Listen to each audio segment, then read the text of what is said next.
Visit our website startupstories.in for more inspirational stories and updates from the startup world.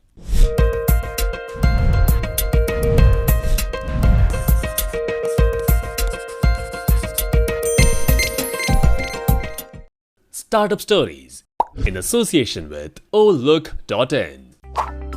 The man who is considered as a synonym for success, honesty, perseverance and brilliant intelligence is an analytical genius and the second richest man on our planet. Today, we are talking about none other than the Wizard of Omaha, Warren Buffett, who is undeniably the most successful investor in the history.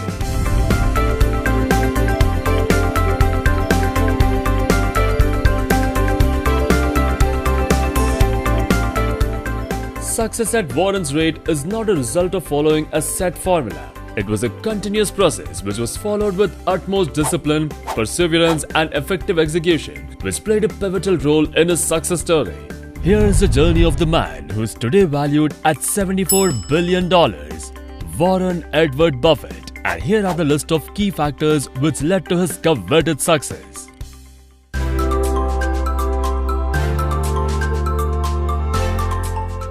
Born in Nebraska in 1930, elementary education started at Rose Hill Elementary School in Omaha. He then went to the Alice Deal Junior High School and soon completed his Master of Science in Economics. By the age of 13, Warren was running his own business as a paperboy and selling his own horse racing tip sheet. That same year, he filed his first tax return, claiming his bike as a $35 tax deduction. However, things took a turn when Warren and one of his friends invested $25 to buy a pinball machine that they installed in a barber shop. As they started generating income out of that machine, they soon installed some more machines in other barber shops. Eventually, Warren owned machines in 3 different locations before he sold the business for $1,200. Warren Buffett was just 11 years old when he purchased his first shares for himself as well as for his sister. Later, at the age of 16, Buffett enrolled at the University of Pennsylvania to study business. He stayed there for 2 years and then moved on to University of Nebraska to finish up his degree and emerged from college at the age of 20 with $9,800. He later rushed to meet Ben Graham, who was on board of Geico Insurance. Warren aimed to work for Graham, and that too without any fees. But he was refused the job as Ben preferred to hire only Jews. Hence, a disappointed Warren soon came back to Omaha. After he came back, Warren's investments were predominantly limited to a gas station and some real estate business. However, neither of them was successful. It was during this time that he began teaching night classes at the University of Omaha. Later, in an effort to conquer his intense fear of public speaking, Warren took a course by Dale Carnegie. Slowly, things kept changing for Warren. He finally got a call from his idol Ben Graham, inviting the young stockbroker to come and work for him. Warren was finally given the opportunity he had long awaited, and there was no stopping to his happiness. Later, Warren and his wife Susie moved into a house in the suburbs of New York. Warren spent his days analyzing S&P reports and searching for investment opportunities. While everything was going good initially, differences between Graham and Buffett's philosophies began to emerge. Ben simply wanted numbers, whereas Warren was predominantly interested in a company's management as a major factor when deciding to invest. Ben looked only at the balance sheet and the income statement, and he would care less about corporate leadership.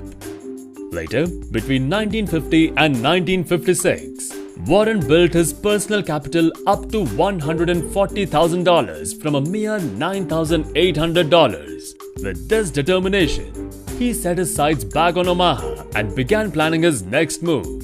Before the end of 1956, he was managing $300,000 in capital. Small to say the least, but he had much bigger plans for that pool of money. He purchased a house for $31,500 and named it Buffett's Folly, where he managed his partnerships originally from one of the home's bedrooms and later moved into a small office. By this time, his life had begun to take shape. He had 3 children, a beautiful wife and a successfully growing business. Over the course of the next 5 years, Buffett's partnerships raked up an impressive 251% profit, while the Dow was up by only 74.3%. By 1962, the partnership had capital in excess of $7.2 million, of which a cool $1 million was Warren's personal stake. He also had more than 90 limited partners across the United States. Later, in one decisive move, he melded the partnerships into a single entity and called it Buffett Partnerships Limited. He also increased the minimum investment to $100,000 and also opened an office at Farnham Street. 10 years after its founding, the Buffett partnership assets were up with more than 1,156% compared to the Dow's 122.9%, acting as lord over assets that had ballooned to $44 million. Warren and Susie's personal stake was $6.8 million. From then, Mr. Buffett, as they say, had arrived in the market. Despite the stupendous success of Buffett Partnership, its founder dissolved the firm in 1969 to focus on the development of Berkshire Hathaway.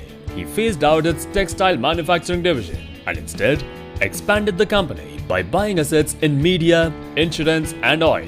Following Berkshire Hathaway's significant investment in Coca-Cola, Warren Buffett became the director of the company from 1989 until 2006. Warren had also served as the director of Citigroup Global Market Holdings, Graham Holdings Company and the Gillette Company. Later, in June 2006, Warren Buffett made an announcement that he would be giving his entire fortune away to charity, committing 85% of it to the Bill and Melinda Gates Foundation. This donation became the largest act of charitable giving in the United States history. In 2010, Warren Buffett and Bill Gates announced that they had formed the Giving Pledge campaign to recruit more wealthy individuals for philanthropic causes.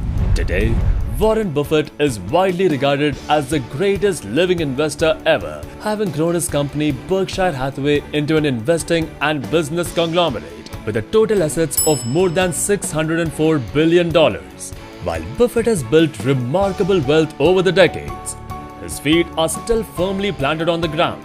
He still lives in the same home in Omaha that he purchased in 1958 for $31,500 and still stops by to purchase from local shops. When entrepreneurs and startups today hunt for investors for the growth of their company, Warren Buffett built his own legacy that is remarkable and phenomenal. Startup Stories salutes Warren Buffett for his incredible contribution to the world of business. His story will stand as an inspiration for generations to come. Thank you so much everyone for suggesting us to bring Warren Buffett's success story. We hope you like it. Do let us know whose story do you want to see next in the comment section below, and we'll soon have it uploaded on this channel.